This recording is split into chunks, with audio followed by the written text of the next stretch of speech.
வாழ்க வளமுடன். ஒரு துளி கருதாங்கி உருவாகி கருவாகி உயிராகி 10 மாதம் வளர்பிறை உடலாகி மண்ணில் உருவாகி தவழ்ந்தோடி நடந்து ஓடோடி வளர்ந்து கண்ணே மணியே முத்தென்று அன்போடு அரவணைப்போர் மத்தியில் வளர்ந்து இது வாலிபம் என்றொரு நிலையறி கண்டு அதை தாண்டி அதுபோலே ஓர் உயிர் உருவாக்கி முதுமை கண்டு முதுகு தேய்ந்து எலும்பு தேய்ந்து உடல் மெலிந்து குனிந்து நிமிர்ந்து முடியாமல் இயலாமல் அப்படியே ஒடுங்கி உடல் இழைத்து திணறல் ஏற்று இதயம் துடித்து அமர்ந்து முடிவில்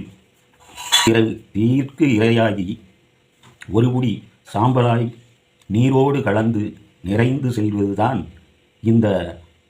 மனிதனுடைய பிறப்பும் சாராம்சம்.